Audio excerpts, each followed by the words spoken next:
धर्मनगरी उज्जैन में मातृशक्ति एवं दुर्गा वाहिनी का सैलाब देखने को मिला। यहां प्रत्येक गली और चौराहे पर भगवा वेशभूषा में हाथों में लाठी और तलवार लेकर युवतियां जय भवानी जय श्री राम के नारे लगाती दिखाई दी। दरअसल उज्जैन में विश्व हिंदू परिषद द्वारा शक्ति संगम का आयोजन किया गया। इस आयोजन में मालवा प्रांत के सभी 28 जिलों से मातृशक्ति शामिल हुई। यहां 10,000 से अधिक युवतियां महाकाल मंदिर से शौर्य यात्रा के रूप में निकली। ये यात्रा गुदरी चौराहा, गोपाल मंदिर, कंठाल, निजातपुरा, कोयला फाटक होते हुए सामाजिक न्याय परिसर पहुंची। यहां एक सभा का आयोजन हुआ जिसे साध्वी ऋतंभरा ने संबोधित किया। इस दौरान साधु संत और विश्व हिंदू परिषद व बजरंग दल के नेता भी मौजूद रहे। शक्ति संगम कार्यक्रम में शामिल हुई युवतियां अलग अलग रूपों में दिखाई दी। कोई मां सरस्वती, कोई मां दुर्गा, कोई मां काली तो कोई भारत मां बनकर पहुंची। सिर पर मुकुट, हाथों में तलवार, लाठी, पुष्प लेकर यात्रा में निकली युवतियों का शहर भर में जगह जगह पुष्प वर्षा से स्वागत हुआ। साध्वी ऋतंभरा द्वारा यहां संबोधन के दौरान जय श्री राम के नारे लगवाए और सभी को हिंदू धर्म के अनुसार चलने की शपथ दिलाई। आपको बता दें कि देवी अहिल्या व रानी दुर्गावती की जयंती वर्ष में नारी शक्ति के स्वाभिमान के रूप में मध्य प्रदेश के 110 स्थानों से मान वंदना यात्रा निकाली गई थी। इस यात्रा का समापन धर्मनगरी उज्जैन में शक्ति संगम के रूप में हुआ।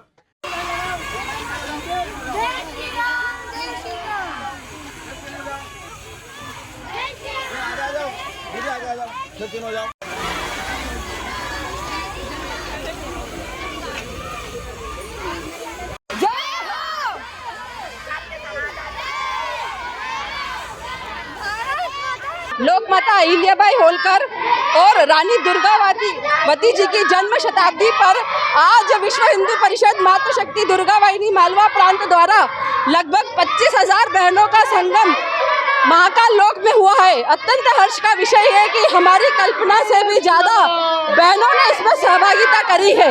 ये मातृशक्ति संगम है। हमारे जो मालवा प्रांत की दुर्गा वाहिनी और मातृशक्ति है, उनकी जो मान वंदना का कार्यक्रम हुआ था, उस मान वंदना कार्यक्रम का समापन भी है।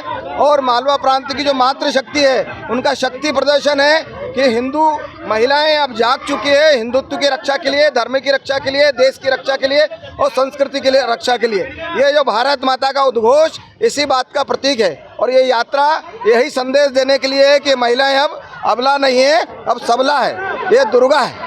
कार्यक्रम समापन के बाद साध्वी ऋतंभरा ने मीडिया से चर्चा की।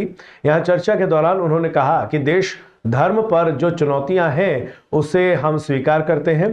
भारत की भूमि सनातन भूमि है, इसमें प्रदूषण पैदा ना हो उसके लिए सजग रहना है।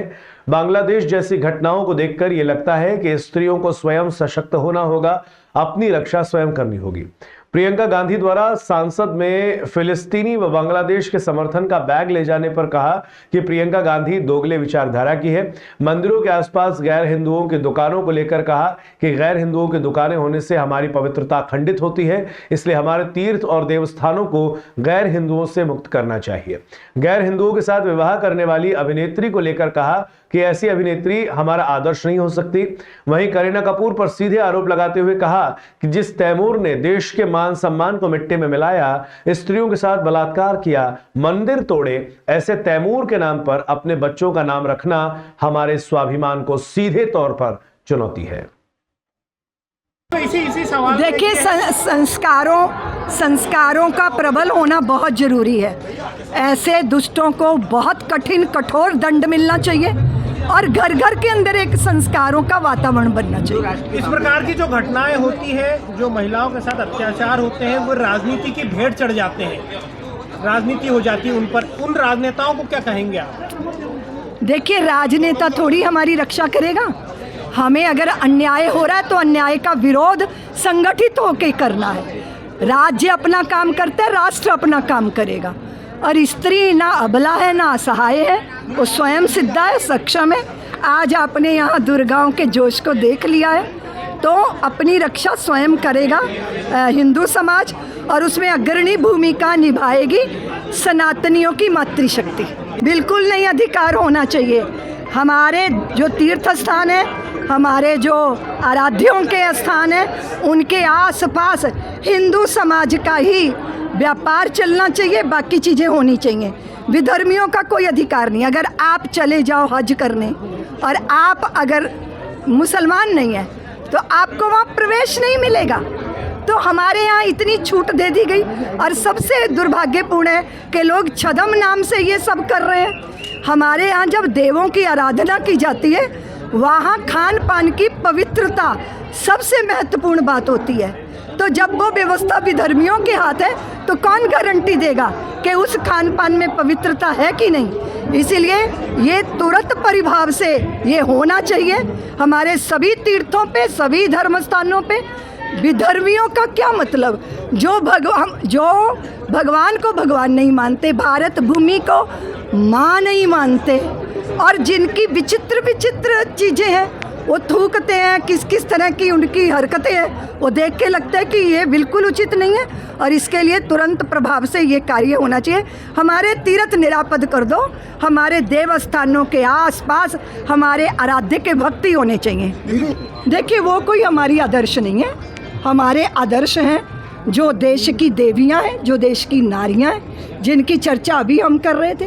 अहल्याबाई होलकर जैसी देवियां, चेन्नम्मा जैसी, दुर्गा, जीजावती जैसी, वो हमारे सुपरस्टार हैं। ये सुपरस्टार नहीं है, ये हमारे माथे पे बैठा दिए गए हैं। और इस बात का हमारी संतानों को पता होना चाहिए। दूसरी बात, कितना अपमानजनक है कि जिस तैमूर ने, जिस हमलावर ने इस देश की मान सम्मान को मिट्टी में मिलाया, स्त्रियों के साथ बलात्कार हुए, मंदिर ध्वस्त किए गए, आज आप हमारे स्वाभिमान को चुनौती दे रहे हो, उन पापियों के नाम पर अपने बच्चों के नाम रख रहे हो, तो आप सीधा सीधा हमारा अपमान कर रहे हो। ये बात हिंदू समाज को समझना चाहिए। इसलिए वो हमारे लिए सुपरस्टार हो नहीं सकते, इसलिए उनकी बात आप मुझसे करिए मत। आखिरी सवाल था, बांग्लादेश जिस प्रकार